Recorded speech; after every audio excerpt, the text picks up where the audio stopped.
अफगानिस्तान से लेकर पीओके और बलूचिस्तान तक पाकिस्तान की सैन्य कार्रवाई को लेकर गंभीर सवाल खड़े हो रहे हैं।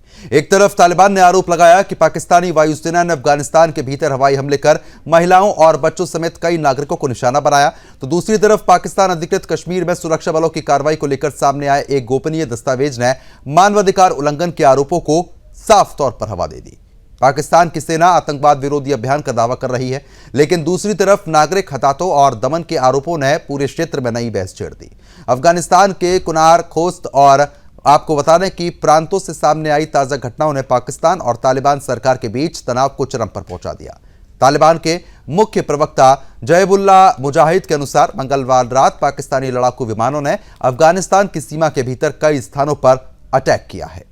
तालिबान का दावा है कि इन हमलों में 13 लोगों की मौत हुई, जिनमें 11 बच्चे और एक महिला, एक बुजुर्ग भी शामिल है, जबकि 14 महिलाएं घायल हुई हैं। तालिबान ने आरोप लगाया है कि पाकिस्तानी सेना ने आम नागरिकों के घरों को निशाना बनाया। मुजाहिद ने सोशल मीडिया पर तबाह मकानों और घायल बच्चों की तस्वीर साझा करते हुए इसे अफगानिस्तान की संप्रभुता का खुला उल्लंघन बताया। हालांकि पाकिस्तान की ओर से इन आरोपों पर अभी तक कोई आधिकारिक प्रतिक्रिया सामने नहीं आई। पाकिस्तान लंबे समय से तहरीक-ए-तालिबान पाकिस्तान यानी कि टीटीपी के खिलाफ सैन्य कार्रवाई का दावा करता रहा है। इस्लामाबाद का यह आरोप है कि टीटीपी के लड़ाकों ने अफगानिस्तान की जमीन का इस्तेमाल कर पाकिस्तान में हमले करते हुए साफ तौर पर वो देखे गए। हाल ही में खैबर पख्तूनख्वा की एक सीमा चौकी पर हुए हमले में 6 पाकिस्तानी सुरक्षा कर्मचारियों की मौत के बाद दोनों देशों के बीच तनाव ज्यादा बढ़ा। अफगानिस्तान ही नहीं, पाकिस्तान अधिकृत कश्मीर यानी कि पीओके में भी पाकिस्तानी सेना की कार्रवाई विवादों में लगातार घिरी रही है। गोपनीय डोजियर में यह दावा किया गया है कि 5 जून से 9 जून के बीच चलाए गए सुरक्षा अभियान में 26 लोगों की मौत हुई है। रिपोर्ट के अनुसार मृतकों में 19 बच्चे और 7 गर्भवती महिलाएं शामिल थी। यह अभियान ज्वाइंट अवामी एक्शन कमेटी यानी कि JAAC से जुड़े प्रदर्शनकारियों के खिलाफ साफ तौर पर चलाया गया था, जो महंगाई, बेरोजगारी और मानवाधिकार उल्लंघनों के खिलाफ प्रदर्शन कर रहे थे। हालांकि इन दावों की स्वतंत्र पुष्टि फिलहाल नहीं हो पाई।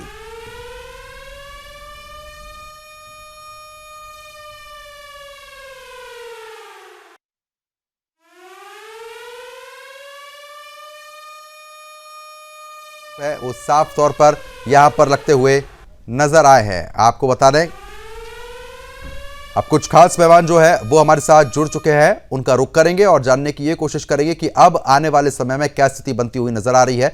पाकिस्तानी नेता भी हमारे साथ इस वक्त कनेक्ट है पाकिस्तान से, अरशद अहमद जी हैं। बहुत बहुत स्वागत है आपका अरशद साहब। और रिटायर्ड कर्नल रक्षा विशेषज्ञ जो है वो हमारे साथ लगातार बने हैं, रिटायर्ड कर्नल दिनेश जी हैं। दिनेश जी, मैं आपका भी स्वागत करता हूं। लेकिन सबसे पहले अरशद जी, मैं आप ही का रुख करूंगा, क्योंकि जिस तरीके की परिस्थिति अब बनी हुई है, आरोप प्रत्यारोप तो लगातार चलते ही थे, लेकिन अब पाकिस्तान जिस तरीके से लगातार स्ट्राइक झेल रहा है और कर भी रहा है, क्या स्थिति आप देख पा रहे हैं? क्योंकि लगातार मौतें हो रही है, अफगानिस्तान तमाम आरोप इससे पहले भी आपके ऊपर लगा चुका है। बहुत शुक्रिया जी। मैं पहले तो मेरा नाम दुरुस्त कीजिए, मैं इरशाद अहमद खान नाम है, अरशद नहीं है मेरा नाम। आइए, रे का फर्क है, थोड़ा सा फर्क है, लेकिन नाम का ठीक है। मैं आपका जो नाम है वो एक बार दुरुस्त करवा देता हूं। दूसरी बात यह है कि देखिए, हम तो हमेशा से कहते हैं कि हम जब से पाकिस्तान बना 78 ईयर हो गए, हम दहशतगर्दी का शिकार है, लेकिन हमने अब दहशतगर्दी को खत्म करने की ठानी है। मेरे आर्मी चीफ फील्ड मार्शल हाफिज मुनीर साहब ने और मेरे वज़ीर आज़म पाकिस्तान मियां मोहम्मद शहबाज शरीफ साहब ने कि दहशतगर्दी का खात्मा पूरे खित्ते से करना है, सिर्फ पाकिस्तान से नहीं। जो हमारे करीब ममालिक है उनको भी दहशतगर्दी से बचाना है और वहां से भी दहशतगर्दी का खात्मा करना है। अभी आ जाते हैं हम अफगानिस्तान और आज़ाद कश्मीर के। देखिए, आप पाकिस्तान ऑक्युपाई कश्मीर मत कहिए, आज़ाद कश्मीर है, उनको कश्मीरियों को आज़ाद रहने दीजिए। हाँ, जो मकबूजा कश्मीर आपके पास है, जिसपे आपने कब्जा किया, उनको भी आज़ाद कीजिए, उनको आज़ादी दीजिए। उनके ऊपर लाखों की तादाद में जो आपने फौजी गनों के साथ मुसल्लत किए, उनको हटाइए वहां से, ताकि वो सुख का सांस लें। हमारे लेकिन कश्मीर की आपको चिंता करने की जरूरत बिल्कुल नहीं है। लेकिन वो तो पूरी बात करने दीजिए। ठीक है, आप बात कीजिए पूरी। दूसरी बात यह है कि हमारे आजाद कश्मीर के लोगों की चिंता करने की आपको जरूरत नहीं है। मैं पिछले 3 दिन से चीख करके आपके तमाम हिंदुस्तान के चैनल्स पे ये कह रहा हूं कि 2 दिन ठहरिए। ये जो दहशतगर्द चंद लोग हैं जो कश्मीर का सुकून तबाह करना चाहते हैं, जो कश्मीर में आग लगाना चाहते हैं, जो जलाओ घराव करना चाहते हैं, जो लाशें गिराना चाहते हैं, ये कहीं नजर नहीं आएंगे। आप ये देखिए कि आज वो कहीं नजर नहीं आ रहे हैं।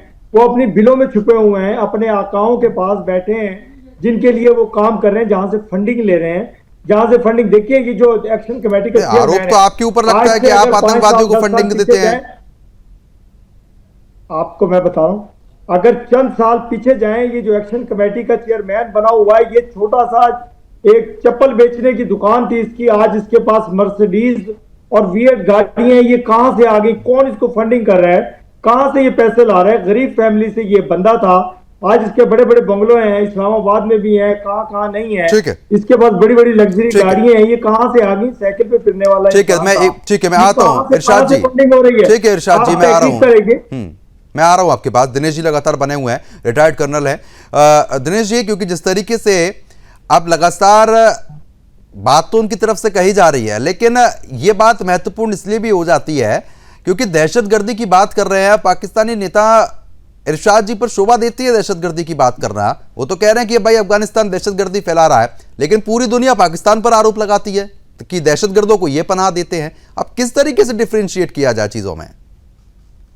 देखिए, ऐसा है कि इरशाद अहमद साहब जो हैं एक बड़ी प्रोमिनेंट पॉलिटिकल पार्टी के सदस्य हैं, और मैंने इनको बाकी चैनलों के ऊपर भी देखा है। तो एक ये तो राजनीति वाले सियासतदान है, तो ये बात को कभी भी जो है साफ नहीं कहेंगे, लेकिन जो जमीनी हकीकत है वो अपने आप बयान कर देती है। अभी आप ये बात कर रहे थे कि आजाद कश्मीर भारत को क्यों चिंता है? अरे भाई, भारत को तो चिंता है, वो तो हमारा हिस्सा है ना। वहां के लोग जो हैं वो हमारे हैं। आप लोगों ने जो है इसे इलीगली ऑक्युपाई कर रखा है, और पाकिस्तान ऑक्युपाइड कश्मीर के अंदर क्या हालात है?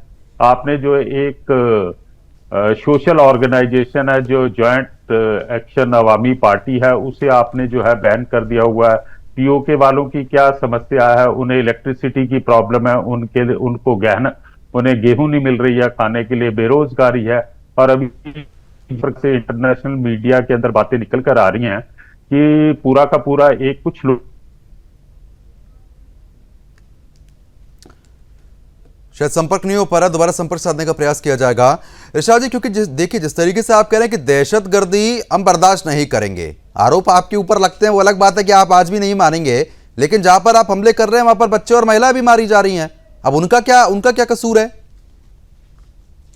मैं आपके पूरे सवाल का जवाब देना चाहूंगा। देखिए, कर्नल साहब अभी फरमा रहे थे कि कश्मीर के लोगों को ना बिजली मिल रही है, ना गैस मिल रही है, ना पानी मिल रहा है। खुदा की कसम, मैं अगर 600 रुपए का यूनिट ले रहा हूँ, वो 100 रुपए का यूनिट ले रहे हैं। उनको इतनी आज़ादी, वो आप अगर देखें, अगर हमारे आज़ाद कश्मीर में आए तो जो पानी का टैंक होता है छत पे लगा हुआ, उसमें भी उन्होंने इलेक्ट्रिक राड डाल करके अपनी भैंसे भी गर्म पानी से नहलाते हैं। उनको बिजली इतनी सस्ती मिल रही है। पाकिस्तानी नेता भी इस वक्त लगातार कनेक्ट है पाकिस्तान से, और दिनेश जी भी लगातार बने। दिनेश जी, क्योंकि अभी आपसे थोड़ा डिस्कनेक्ट हो गए थे, लेकिन सवाल यह है कि इरशाद जी कह रहे हैं कि बिल्कुल भी आतंकवाद बर्दाश्त नहीं करेंगे। अब वहां पर तो बच्चे भी मारे जा रहे हैं, 11 बच्चों की मौत का दावा हुआ है, महिलाएं भी मारी जा रही हैं, तो ये तो निष्पक्ष कार्रवाई नहीं हुई ना। 7 गर्भवती महिलाओं की मौत का दावा हुआ है, ये छोटी बात नहीं है। देखिए, बिल्कुल ये बड़े दुख की बात है, चाहे पाकिस्तान के अंदर मरे या अफगानिस्तान के अंदर मरे, ये बेसिकली ये सबके लिए एक दुख की बात है। अब इरशाद साहब जो है वो नहीं मानेंगे कि वहां पे दहशतगर्दी नहीं है, तो अरे भाई, इनके खुद के जो ह्यूमन राइट कमीशन वालों ने जो है अपना इसके ऊपर जो है काफी संज्ञान लिया है।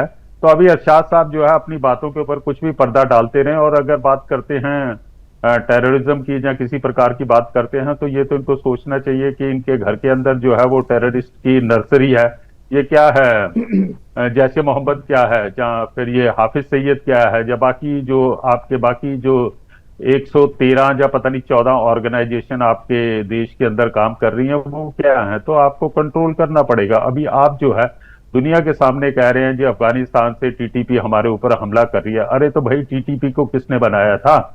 आप ही ने तो तैयार किया था ना 90 के दशक के अंदर टीटीपी को। अब टीटीपी ने उन्होंने पावर को टेस्ट कर लिया, उन्होंने शक्ति को टेस्ट कर लिया है, तो अब वो जो है आपके अगेंस्ट ही जो है वो कर रहे हैं। अब आप जिस समय कहते हैं कि आपके पास ये, आपको किसने अधिकार दिया है कि आप जो है एक सॉवरन कंट्री के ऊपर जाके आप हवाई हमले कर दे? आपके पास क्या अधिकार है? आप डिप्लोमेसी का क्यों नहीं इस्तेमाल करते हो? जिस समय हम करते हैं बालाकोट के ऊपर, तो उस समय तो आप बहुत हो हल्ला मचाते हैं। जब हमने जब सर्जिकल स्ट्राइक किया और अभी जो हमने ऑपरेशन सिंदूर के दौरान जो टेररिस्ट कैंप के ऊपर किया, तो इसका कहना मैं ये चाहता हूं कि जब तो पाकिस्तान में ये हल्ला मच गया था कि आम लोगों के ऊपर हमले हो रहे हैं, आम लोगों को मारा जा रहा है, और अब आप लोग क्या कर रहे हैं? हमने तो ऐसा किया भी नहीं था, अब आप तो जबरदस्ती मार रहे हैं, लग तो यही रहा है। बताइए इरशाद जी। देखिए, मैं आपसे अर्ज करूं कि अभी खुद से कर्नल साहब ने कहा कि इन्होंने पुलवामा किया, और पुलवामा का जिक्र तो उन्होंने किया ही नहीं है अभी। पुलवामा ने किया, पुलवामा को तो बोला ही नहीं है वो। अभी सुनिए ना, पुलवामा की भी बात की, ऑपरेशन सिंदूर की भी बात की, तो इसका मतलब क्या हुआ कि पुलवामा का रंग रचाया आप लोगों ने? पुलवामा तो उन्होंने बोला ही नहीं है, पुलवामा के नाम पुलवामा तो बोला ही नहीं है। चंद कश्मीरियों को शहीद किया। इसी वजह से पाकिस्तान की खिल्ली उड़ती है हर जगह, इसी वजह से पाकिस्तान की खिल्ली उड़ती है हर जगह। तो फिर कोई नहीं सुनेगा हमें। देखिए, आप दोनों बोलेंगे, पहले आप बोल लीजिए, मैं खामोशी से सुनता हूं, फिर मेरा जवाब लीजिए। ठीक है इरशाद जी। साहब ने कहा या नहीं कहा पुलवामा और सिंदूर की बात की या नहीं की, उसका मैं जवाब देना चाहता हूं। अच्छा ठीक है, कहेंगे कि भारत में हम गए भी और समय भी नहीं मिला बोलने का। बोलिए, पर सच सच बोलिए ना, साफ साफ जवाब दीजिए ना। हमारे ये जो इरशाद अहमद साहब, बात इधर मत घुमाइएगा इरशाद साहब। मैं ये कहता हूं कि हमें पूरी दुनिया टाइम भी देती है और हम बात भी कर सकते हैं, और हम बात अपनी करना जानते हैं, और हम सच को रखना जानते हैं सामने। हम सच रखते हैं क्योंकि हम झूठ नहीं बोलते। आप बात जानते हैं, जो आप समझौता करा ही रहे हैं ईरान और अमेरिका के बीच में। अमेरिका से आप जबरदस्ती बात कर लेते हैं हाथ पकड़ के कि हमसे बात करो। देखिए, अच्छा मैं अर्ज करूं आपको, आपने बहुत कोशिश की, नहीं, आप अपना प्रोग्राम खुद से खराब कर रहे हैं, क्योंकि आप दरमियान में मुसलसल बोल रहे हैं। अगर आपने मुझसे सवाल करना इकट्ठे कर लीजिए। ठीक है इरशाद जी, आप बोलिए। नहीं, मैं आपका जवाब, अच्छा दिनेश जी, एक बार दिनेश जी सुन लेते हैं, एक बार सुन लेते हैं, बोलिए।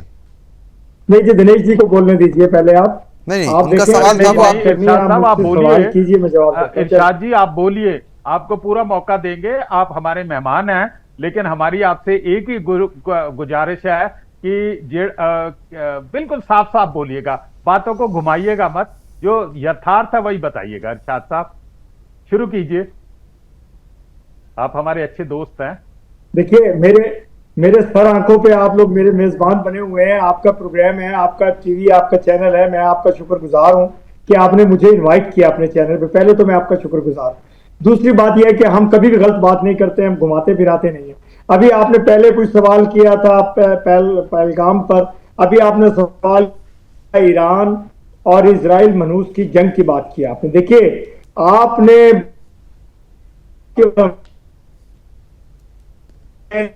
धमकी दी उसको इजराइल, कसम पूरी कोशिश थी आप लोगों की, और चंद लोग और थे जो मिलकर के दुनिया को तबाह करवाना चाहते थे, लोगों चाहते थे। देखें, आप हमारा शुक्रिया अदा कीजिए, आप पूरी दुनिया को शुक्रगुजार होना चाहिए पाकिस्तान को, मेरे फील्ड मार्शल सैयद हाफिज मुनीर के और मेरे वजीर आजम पाकिस्तान मियां मोहम्मद शहबाज शरीफ साहब के, जो 24 घंटे जागते रहे कि खुदा ना करे कि जंग हो जाए, खुदा ना करे कि एटॉमिक जंग हो जाए, खुदा ना करे कि लाखों लोग मर जाए।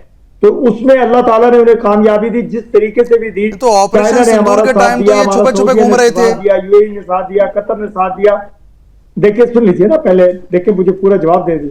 सबने हमारा साथ दिया, और जब साथ इकट्ठे हो गई पूरी दुनिया, तो इजराइल को अपने मुंह की खाना पड़ी। हिंदुस्तान के वजीर आजम छुप गए कहीं जाकर के, क्या दिखाएंगे मुंह किस नहीं। तो ऑपरेशन सिंदूर में तो हमने देखा है कि आपके जिनका आप नाम ले रहे हैं वो छुपे-छुपे घूम रहे थे बंकरों में। लाए तरीके से हिंदुस्तान की सफाई पेश करें। वो भूला थोड़ी ना है, वो विश्व नहीं भूला। आपके आसिम मुनीर कैसे भागे भागे फिरे थे ऑपरेशन सिंदूर में, ये देखा है हमने। वो चीज मत बोलिए आप ये बताएं ना कि आप आतंकवाद की बात करते हैं, आतंकवाद आप ही लोग फैलाते हैं। मैंने देखा जब आपको सिंदूर लगाने मेरे फौज के जवान और मेरे शाहीन इंटर हुए हिंदुस्तान। चलिए ठीक है, अब समय थोड़ा सा कम है, आपने थोड़ी देरी कर दी जवाब देते देते, लेकिन आप जवाब नहीं दे पाए हैं कि अफगानिस्तान पर इस तरीके के अटैक आखिरकार आप लोग क्यों कर रहे हैं जिसमें कि निर्दोषों की जान जा रही है। पाकिस्तान से भी एक नेता हमारे साथ कनेक्ट हुए थे, साफ तौर पर आपने देखा कि बात अफगानिस्तान पाकिस्तान की हो रही थी, लेकिन वो जवाब इराक और ईरान के दे रहे थे। अब अपने आप में सवाल खड़ा करता है कि जिस तरीके से टीटीपी को इन्हीं लोगों ने बढ़ाया और अब जब वो बदले की आशंका साफ तौर पर जाहिर कर रही है, तो इस तरीके के पैमाने और जो हमले हो रहे हैं वो किस कदर तक ठीक है।